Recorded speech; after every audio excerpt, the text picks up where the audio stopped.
Blog Talk Radio. Good morning, everyone. This is Laurie Smith on Blog Talk Radio. It is Friday morning, December the 10th, 6 o'clock here in the morning, Calgary, Alberta. I'm just having a coffee, waking up, and this is One Child Abuse Survivor to Another. We're on for 30 minutes. It's a live internet streaming radio broadcast from blogtalkradio.com. Chat room is open, and if you'd like to sit in there, I'm going to pop the link into there for what I want to finish up talking about here.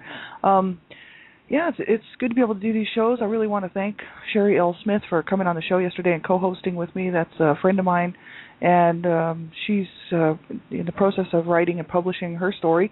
And it was awesome just to talk to her and spend some time with her. We had wanted to do a show for a while and had been talking about it, but could never really, pick a time or a date that would work for both of us. So that was great, and it was just really nice to have her on the show and to hear, about her book coming up and just to hear some about her story. I mean, there's so many of us that have been through so much, and it's awesome to be able to hear from others. You know what I mean? For all survivors, not all survivors will come forward and talk with people openly about what happened to them, and there's many reasons for that, and that's okay. A person has to be completely okay with doing something like that. You know what I mean? So. And so that was just awesome, and I was just really glad to have Sherry on the show yesterday. And this morning I want to just finish up this article we were looking at from angerresources.com, and this article is it's sort of the last one I want to take a look at, and it's very good information. I think for people that want to, might have an anger management problem and just not know how to handle it, this is really good information for people who want to sort of change the way they behave, to change our behaviors, like if we're having anger-related issues. This is a good place to start.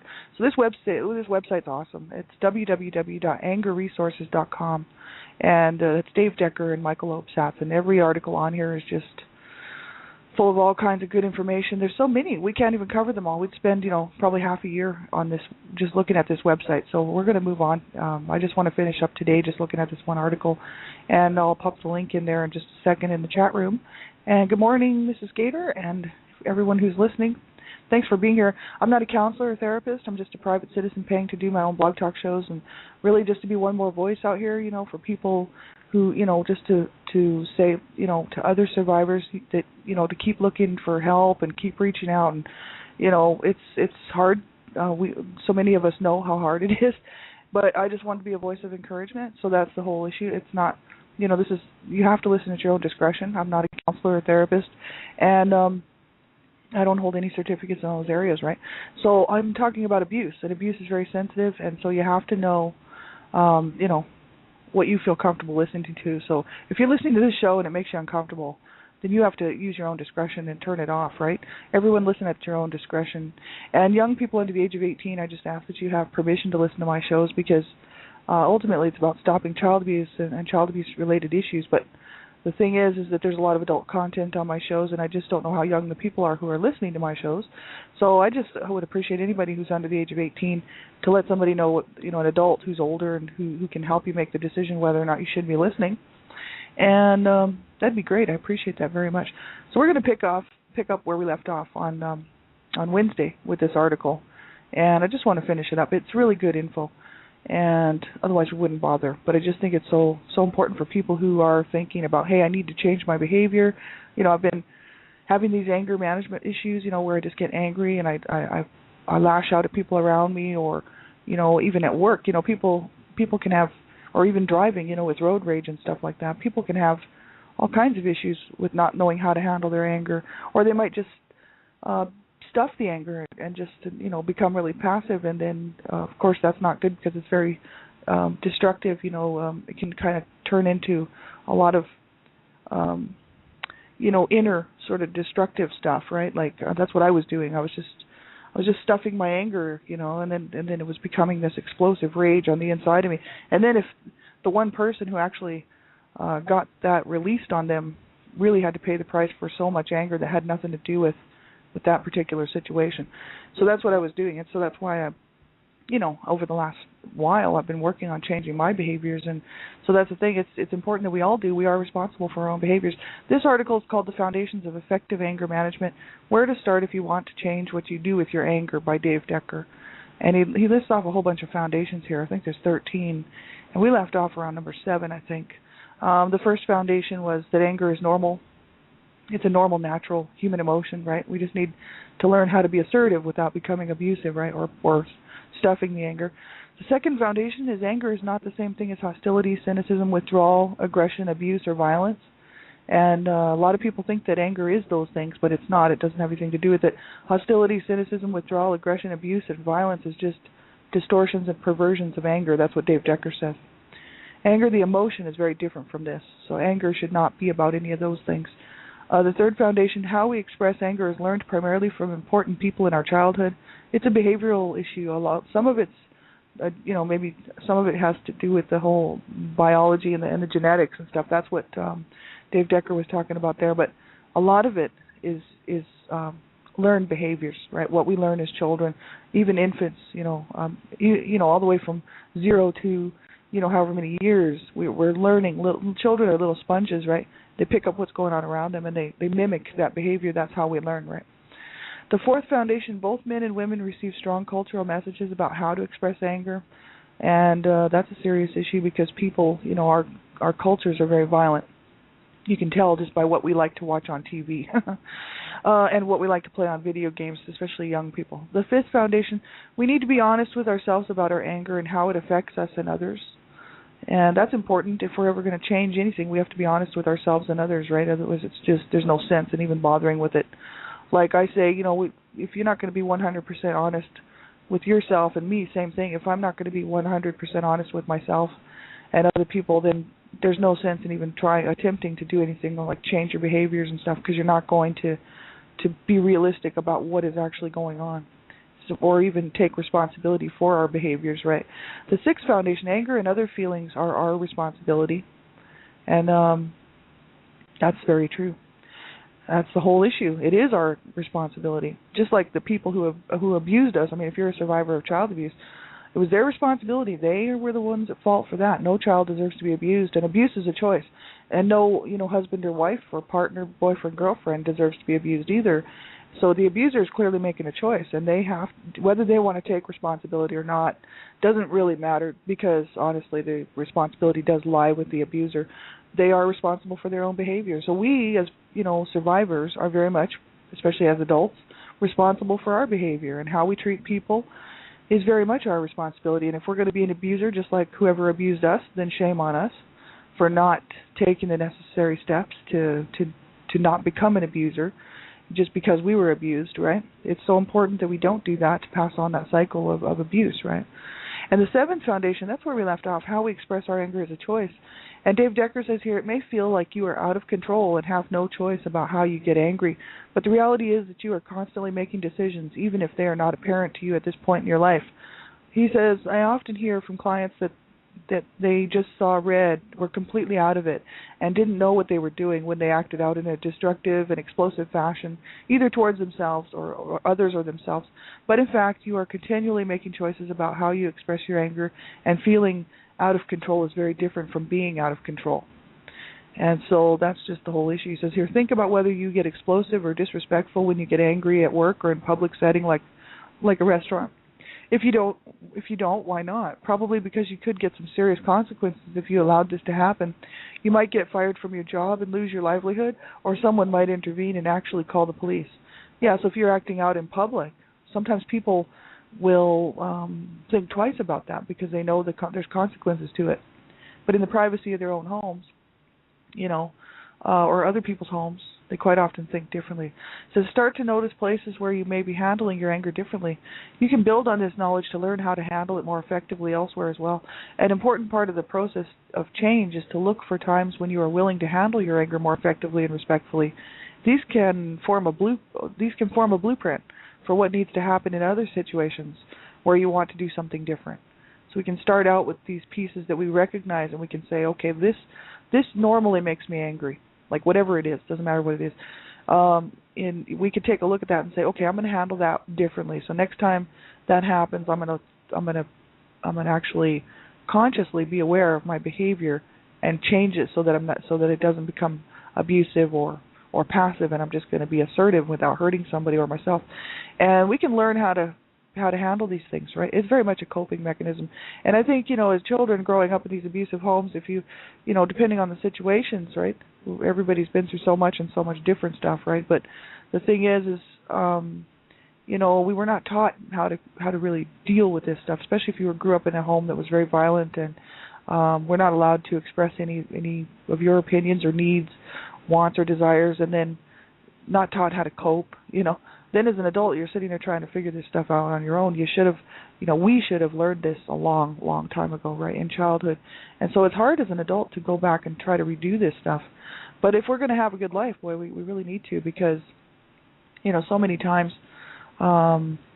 this stuff from childhood abuse, right, completely affects us as adults, right, and we tend to make some pretty poor choices. I know that I did, and sometimes I still do.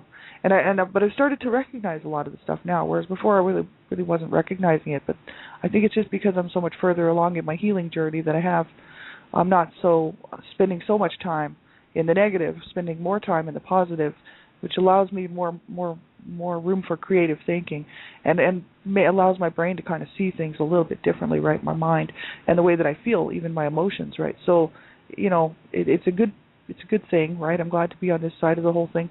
But I know what it's like to be on the other side, very much confused and not really looking at my behavior so much as just being stuck in this, depression and this whole idea that the abuse that I suffered as a child was just playing around in my head all the time. And, it was always there, and I was having a real hard time functioning, right? So that's the thing.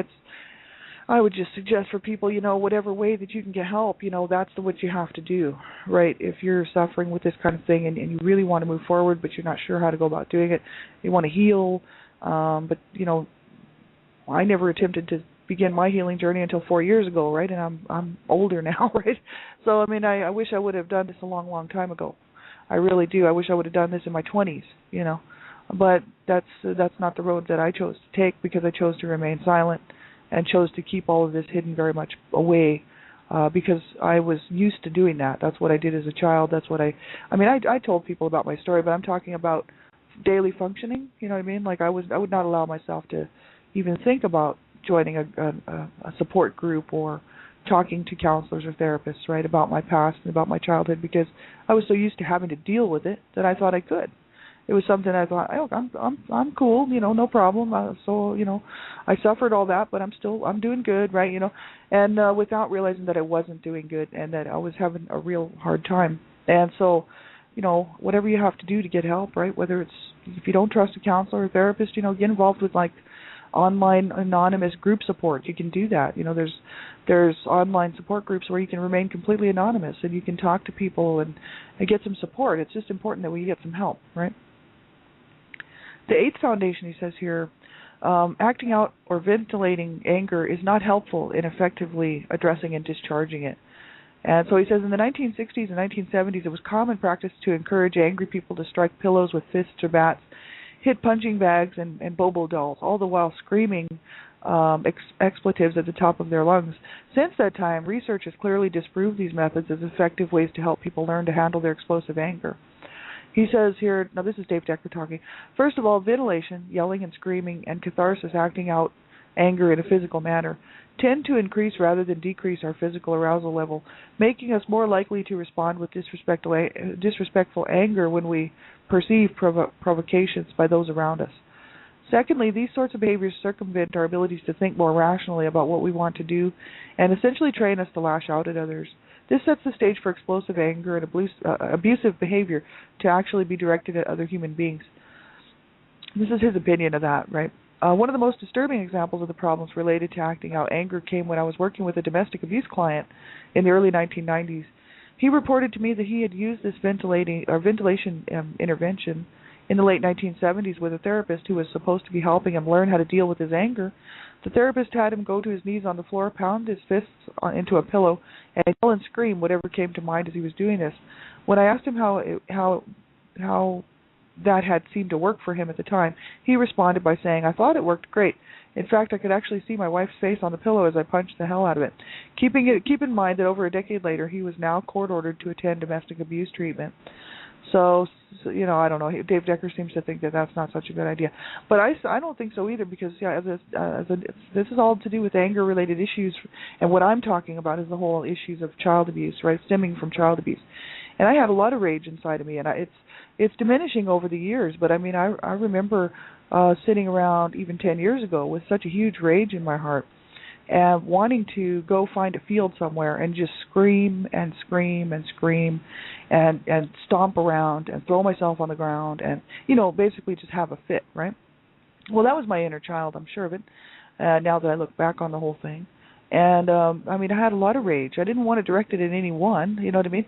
It was not directed at anyone. It was directed at the pain that I was feeling in my heart because of the abuse and because of this whole destruction of my family and the continuation of the dysfunction. We've never, ever been a whole or healed family, right? And so, I was just feeling like, God, I wish I could just go and release this somewhere, right, where it wouldn't hurt anybody or even myself, right?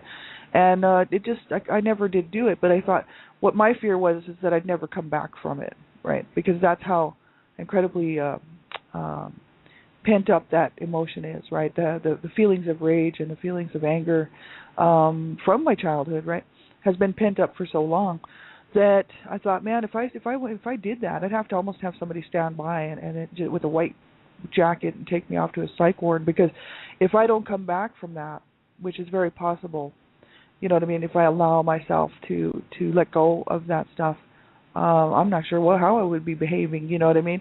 So I thought, no, I don't necessarily want to do that, because I'm not sure the outcome of that, but I do know that I'm working through, instead of doing that, I'm doing is working through a lot of stuff in a different manner.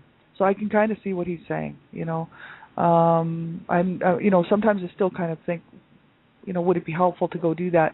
And always in the back of my mind, I'm thinking no, because I need to work through this stuff and not allow myself to go off of the edge, to go over the edge into insanity, right? Because that's not going to be helpful or healthy. I don't want to cross that line, right? I've already been there. Grew up in hell, so that was insane. Everything that was happening around me was insane. Everything that people were doing to me and my family, which mainly was my parents and a sibling, was insane. And even the way that I treated myself as a young teenager with the drug use and the just the whole lack of regard for life, was insane, And so I don't want to go there again, you know what I mean? I'd rather remain in control of my body, in control of my emotions, and work through it that way. But everybody's different, right? So whatever, you have to kind of figure out what works for you, and I think it's best to get professional help with this kind of stuff, right? If we're thinking about doing something like that, we really should have, someone who's a professional look in on that situation and say, okay, well, I don't know, that could be a good idea or maybe not, but you know what I mean? Sometimes it's good for people, right? So that's the thing. It just depends on the situation. That's what I think. I know for myself, I decided to not let myself do that because it would. I wanted to be in control. I spent my whole childhood and youth being out of control, and that's why I decided not to do that. So I have Gypsy Witch here and Mrs. Gator. Thanks for being here, you guys. Just love you all so much, and thank you for hanging out with me here this morning. That's just awesome. So yeah, that's the thing. It's hard. This stuff is very, very hard on people, but we need to get help with it. We don't want to hurt ourselves, and we don't want to hurt somebody else. And so I think it's best to get some help if you really are struggling with this, right? If you can't do it self-help, right, then you need to get some help. The ninth foundation he says here is we often lapse into ineffective and destructive patterns and dances when expressing anger. And he says all too often we lapse into unproductive and damaging patterns and dances of expressing anger, especially with those who are important to us. Frequently it may even feel like we are on automatic pilot. We respond to something that has happened, the other person reacts to what we have said or done, we react to them, they react to us, and the process continues without much thought or awareness, eventually leading to hurt feelings and emotional distance. And these dances may occur between spouses over issues like dividing up household chores or one partner watching too much TV. They could occur between parents and children over the kids not picking up after themselves or not doing their homework. They could occur with coworkers over someone not attending to job tasks that need to get done, right? And it says if you think about it, expressing anger ineffectively in these dances is a lot like the relationship between a puppet and a puppeteer. Someone else is pulling your strings and determining what you do in a particular situation. You essentially give away your personal power to be who you really want to be. Part of what is important to realize is that you can take a different dance step at any point in this power struggle. You can can think about it differently and handle it differently, right? We can process and figure out what makes more sense to you than simply repeating the same old interaction. And this allows you to identify and follow your own game plan for who you want to be, which can often lead to more effective problem solving and conflict resolution. So that's quite interesting. Just taking a different way, just discontinuing that dance, right? Just taking a new look at it and taking a new approach, right? Excuse me. The 10th foundation. Handling anger poorly can create significant consequences in many areas of our lives. And Dave Decker says the potential consequences related to explosive or disrespectful anger are myriad and create enormous havoc in many people's lives and your family.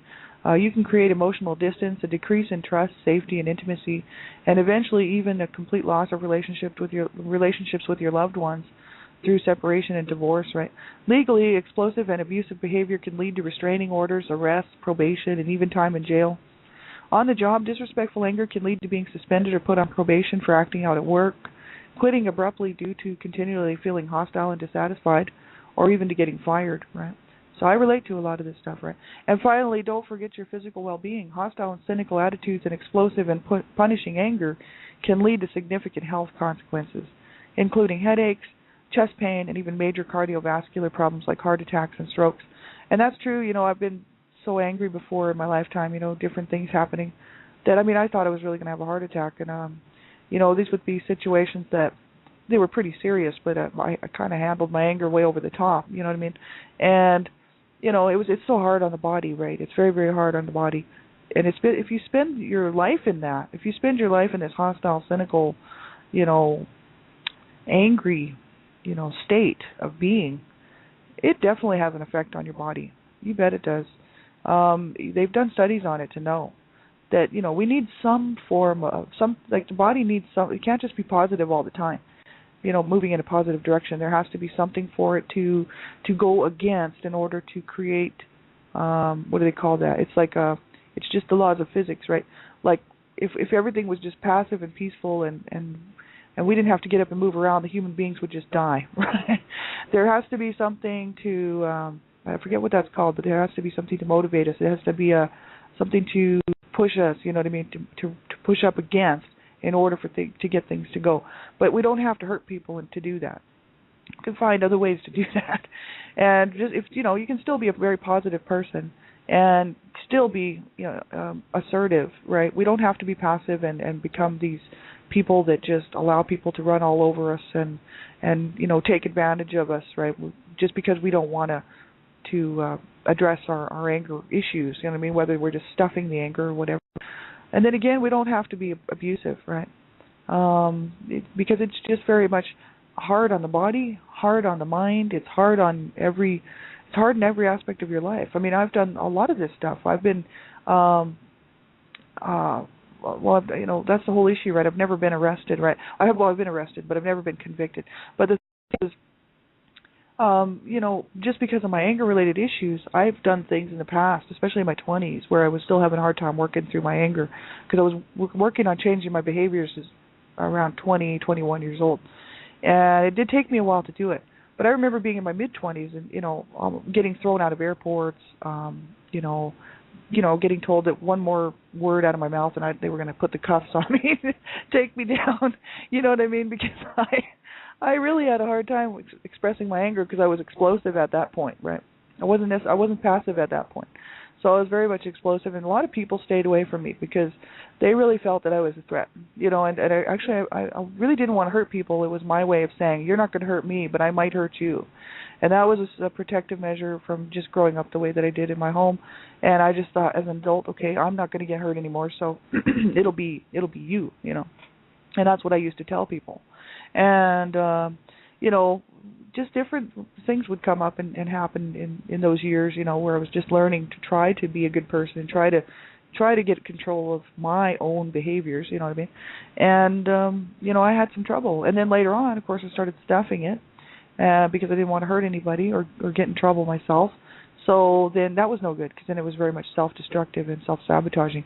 And that's the thing. And quitting I was fired from one job, but it was only because they didn't think I was a good fit. I think that's so hilarious because I made it to the age of like 40 or whatever, or 39 or 40 and finally got fired. But I had years before when I was young. I really should have been fired numerous times because I really was, as a young person, not the greatest employee, you know what I mean? But I've learned, over the years, like how to become a very good employee. But I almost get taken advantage of because, well, actually I'm working on that now, see, but I used to be sort of taken advantage of because I was trying to be the perfect employee. Now I realize, hey, I have rights, and if I don't like something's happening, I can be assertive, and I don't have to be abusive or stuff the anger, right? So I'm learning all this, right? But it's taken me like a long time, right? So this anger issues definitely can affect everything in your life, your relationships, your jobs, it can land you in jail. And I think that, but more importantly, it can ruin your relationship with the people that you love, that you're supposed to be loving, that you say you love, and the people that love you, And everybody needs to be responsible for their behavior. So not just you, but everyone, right? So even the other people in the relationship need to be responsible, and sometimes we can't get them to be responsible, but we can only really be responsible for what we do. And if the other people don't want to, to be responsible for what they do, there's not much you can do to force them to do that. And it's a matter of whether or not you can actually, like myself, I'm going through this right now, where my family is not supportive, and there's only a few of us left, but the ones that are left, my dad's mentally ill, so he doesn't count. Can't get a normal, sane conversation out of him anyway. But my two siblings, they are totally coherent, and they are totally out of my life, And it's like, I can't change the way they feel. I can't make them change the way that they feel. But, I can definitely change the way that I feel. And I have to learn to love myself regardless, and learn that, I do count, I do matter. I did not deserve what happened to me as a child. They didn't either. They seem to think it was okay, right? They're in denial, right? So whatever, that's their own problem. But the whole thing is that there's no support, and there never was. And so now part of me, because I'm on the healing journey, thinking, hey, because unless I continue on with them the way that I was, the old Lori, the one from before, right, the one who was in denial with them, everything was okay. But the minute I became aware, not necessarily aware, but the minute I started speaking out against this stuff and then actually working on my healing journey, then it wasn't okay. So our relationship was definitely strained there. And I can't change the way they feel, but I can definitely change the way I feel. And I have to care about myself a little bit more in order to, honestly, to heal. And, I can't just be, this whole codependent thing, caring about them and not getting my own needs met.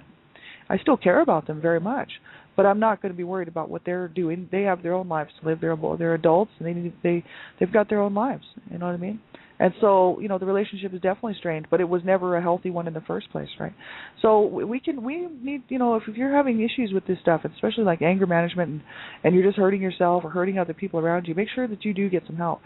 And the 12th Foundation, we can in fact actually change the way we experience and express our anger, he says.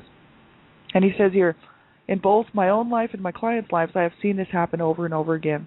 There is a myth in this culture that angry people can never change, and this is a lie. You do not have to stay stuck in the same old destructive ways of dealing with your anger and hostility. The ultimate goal in effective anger management is to take back the power to be who you really want to be, and to be a proactive player in your life rather than simply being reactive and allowing others to determine who you are, how you feel, and how you act, right? And number 13, the 13th Foundation, changing what we do with our anger is an ongoing and lifelong process. And he says there's no quick fixes when it comes to learning to deal more effectively with your anger if it has become an issue in your daily living. He says the reality is that it takes conscious awareness of who you are and how you're responding to what happens within and around you, and a willingness to expend the necessary time and energy to focus on changing the destructive habits you have developed from the past, right? So that's all. We have about a minute left here, so that's about all there is to that article. But you can go and check this out. I hope that you will go back to this website, www.angerresources.com. Dave Decker, Michael Opsat. It's an awesome website. We're going to move on from here. Next Monday we'll be moving on to another topic. But this has been such good information, very helpful for me. And I hope it helps other people out too. So I'll be on tonight on my own show as well as Dreamcatchers Talk Radio here tonight. And I'll be back around on the weekend too. You can check my show page as well as next week, Monday, starting same time, 6 o'clock a.m., one child to be survivor to another. So have a great day, everybody, and thank you so much, everybody, for being in the chat room. I have got all kinds of lovely friends in here this morning. This is Gator, Gypsy Witch, and Lil 45, And so nice to have you here this morning. Thank you very much for tuning in and being here with me, spending this time with me. And take good care of yourselves. Have a really good day, and thanks, Gypsy Witch, for all your nice comments there. And Mrs. Gator, very cool. I love you guys very much. Have a great day, everybody, and we'll talk to you later. Bye-bye.